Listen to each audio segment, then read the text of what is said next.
another video of class 9th, which is triangles. In the last lecture, we have covered the congruency rule, that is side angle side.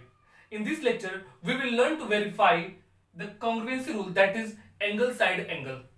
So, watch each lecture properly to learn all those concepts related to triangles and all the concepts related to its theorem. So, without taking any moments, let's start.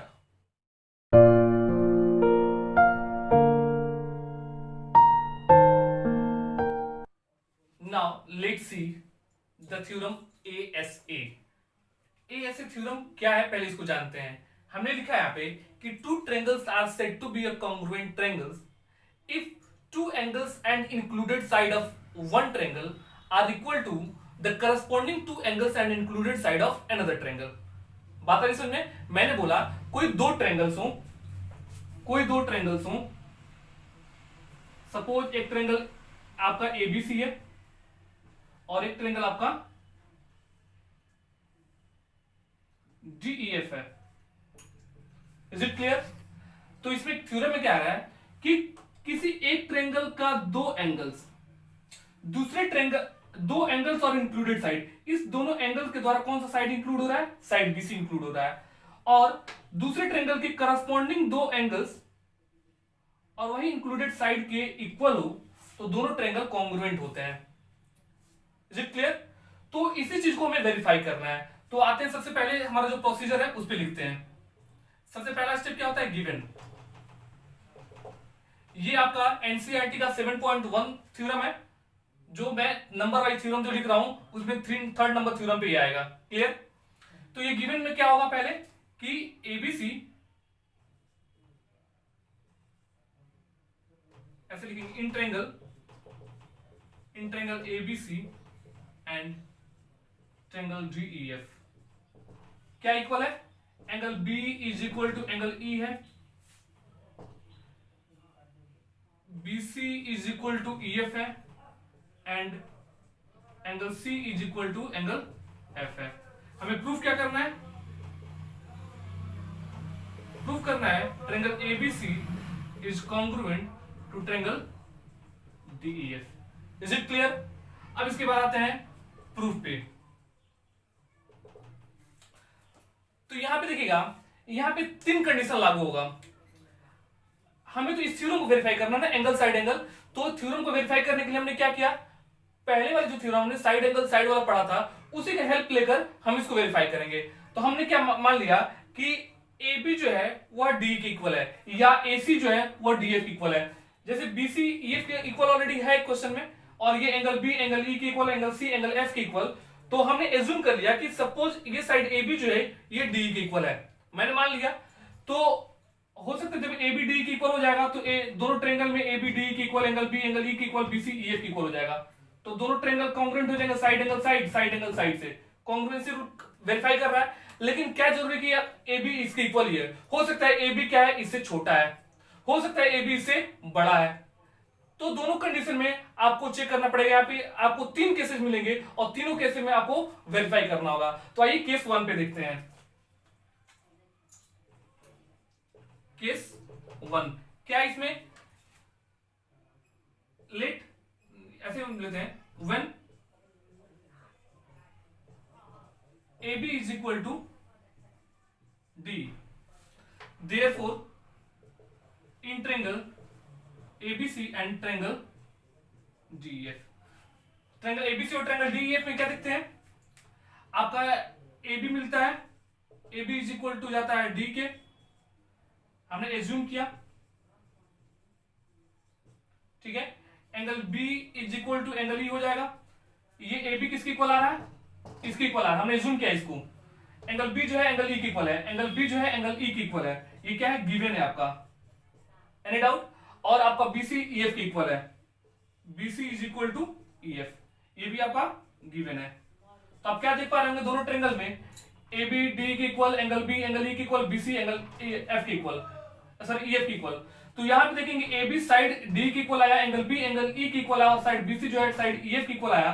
तो कौन सा? Side angle side, side angle side property से ये काम कर रहा है. यानी ये दोनों ट्रायंगल क्या हो जाएंगे? देयरफॉर ट्रायंगल ABC जो है वह कॉन्ग्रुएंट हो जाएगा ट्रायंगल DEF के by side angle side property से।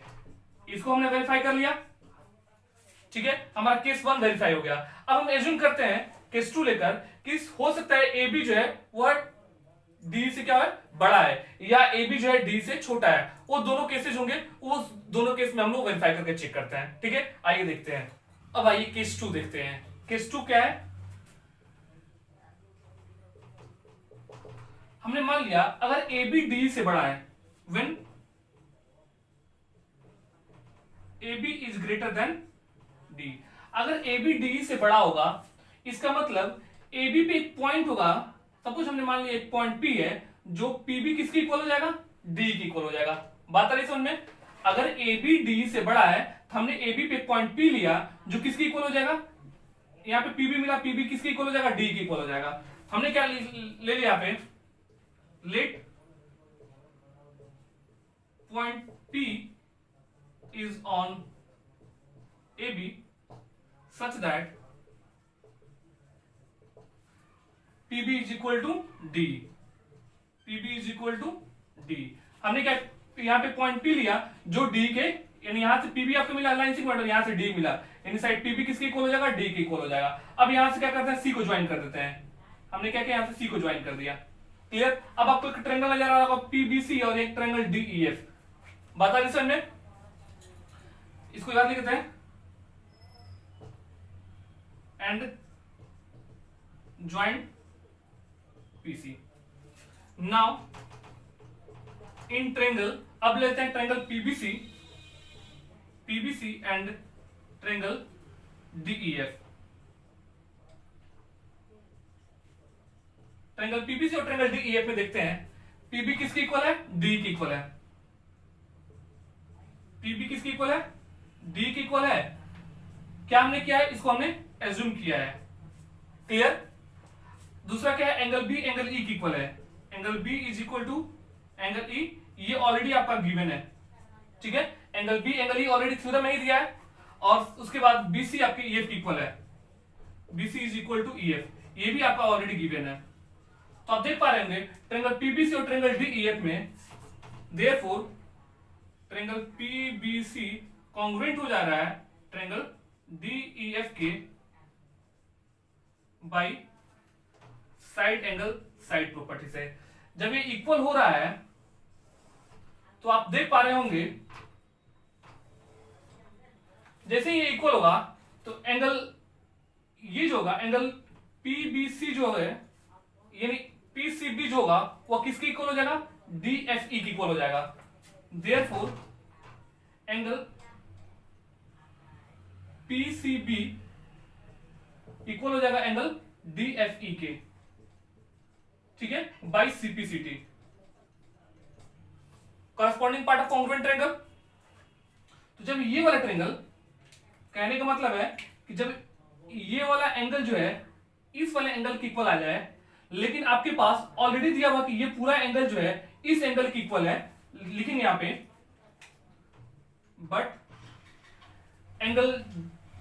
But angle ACB is equal to angle DFE है, ठीक है। तो देखिए यहां पे जब यहां पे आपको पीसीबी डीएफई की इक्वल आया, लेकिन हमारे पास एसीबी डीएफई की इक्वल है, इसका मतलब पीसीबी जो होगा ये दोनों आपस में इक्वल हो जाएंगे।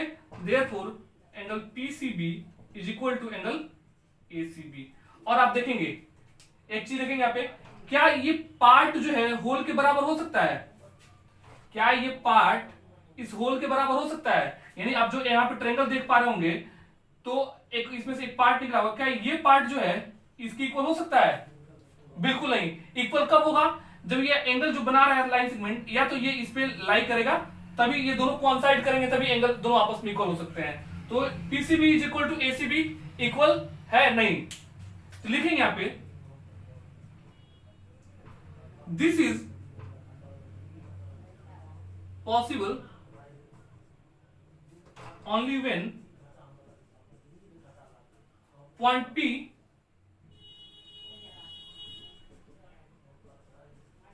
coincide with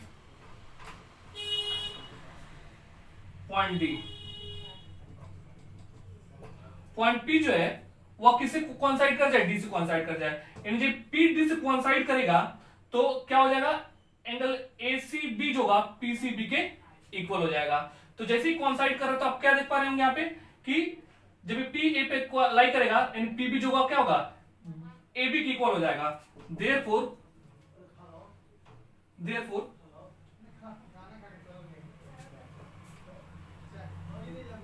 PB is equal to, PB किसके इक्वल है, PB is equal to B A या ए बी।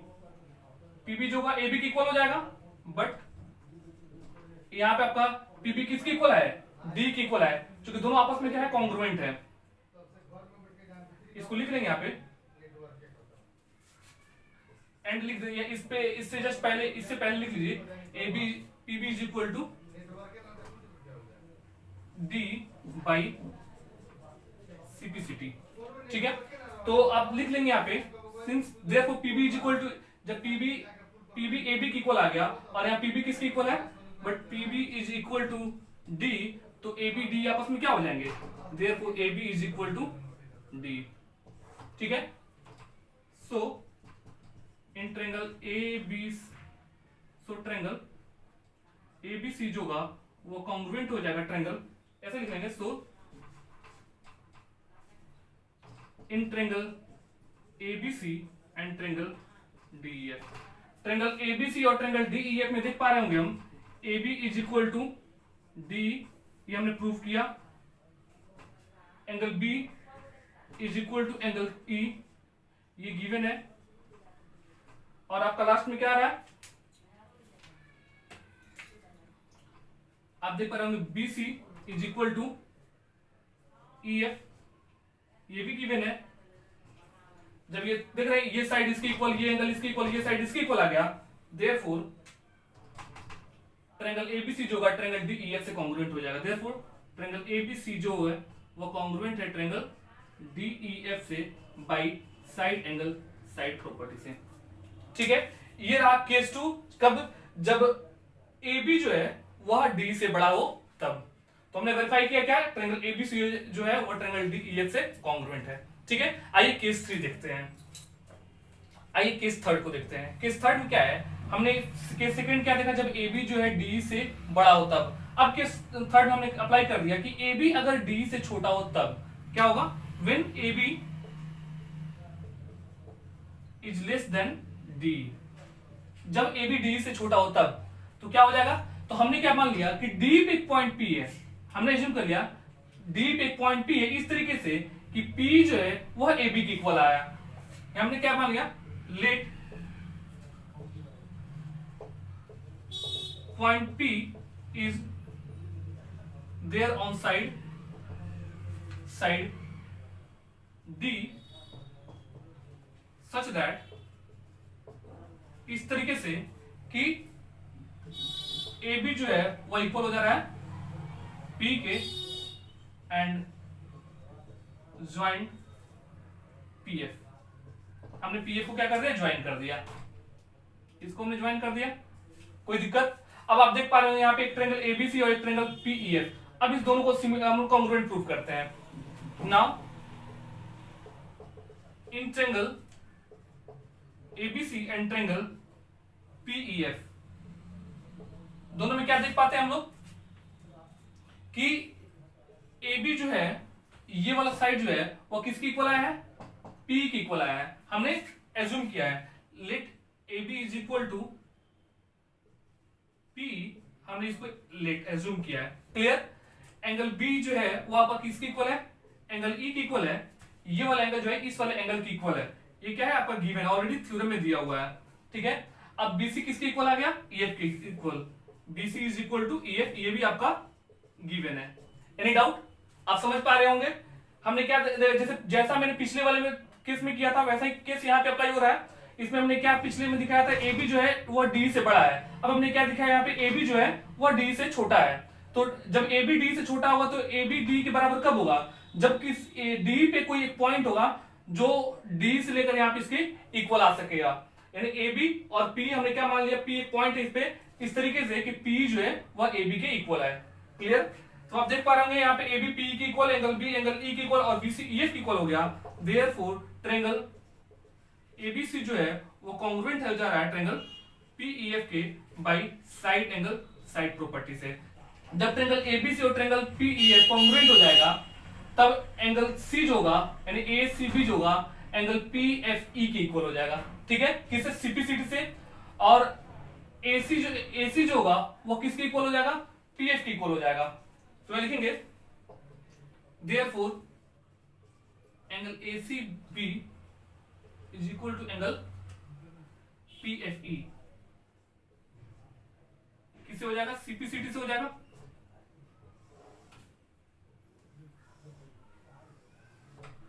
कोई doubt?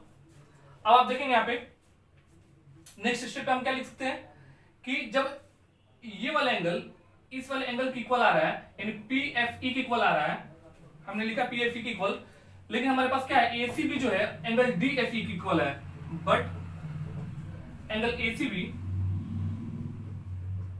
Is equal to angle DFE के।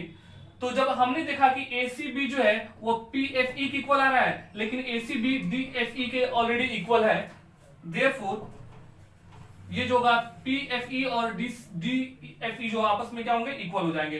देयरफॉर एंगल पीएफई जो होगा वो इक्वल हो जाएगा एंगल डीएफई के। और सेम जैसे मैंने पिछले वाले केस में बताया था कि ये पार्ट है और ये पूरा होल है, तो क्या पार्ट कभी होल के इक्वल होगा? नहीं। ये कब इक्वल होंगे? ये जो एंगल बना रहा है लाइन, ये जब P जो होगा D पे लाई करेगा तब, यानी जब दोनों P और D कोइंसाइड करेंगे तभी पॉसिबल है। But this is possible only when point P and D are coincide. जब पॉइंट P और D कोइंसाइड कर जाएंगे तब क्या हो जाएगा? ये एक यूनिक लाइन सेगमेंट हो जाएगा। इसका मतलब P जो होगा क्या हो जाएगा? P जो होगा D के बराबर हो जाएगा। Therefore P is equal to D, but आपने क्या देखा है? P किसके इक्वल है? AB के इक्वल है। P is equal to AB, तो आप देख पा रहे होंगे यहाँ पे P AB के इक्वल है, यहाँ पे P D के इक्वल है, तो D AB आपस में क्या हो जाएंगे? Therefore AB is equal to D। AB जो होगा वह D के इक्वल आ जाएगा। Now in triangle ABC and triangle DEF, अब दोनों ट्रायंगल में हम क्या देख पाते हैं? AB किसके इक्वल आ गया? AB is equal to D, हमने इसको प्रूव किया।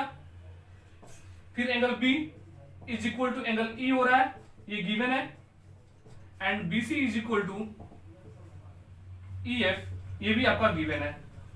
तो हम देख पा रहे हैं साइड एंगल साइड प्रॉपर्टी से, देयरफॉर ट्रायंगल ABC कॉन्ग्रुएंट हो जा रहा है ट्रायंगल DEF से by side angle side property से। और यही हमें क्या करना था? प्रूव करना था। ठीक है, तो हमने क्या यहाँ पे प्रूफ किया? एंगल साइड एंगल को प्रूफ किया किसके हेल्प से? साइड एंगल साइड प्रॉपर्टी से। क्लियर? तो ये रहा हमारा थ्योरम नंबर 3 जो एनसीईआरटी का 7.1 है।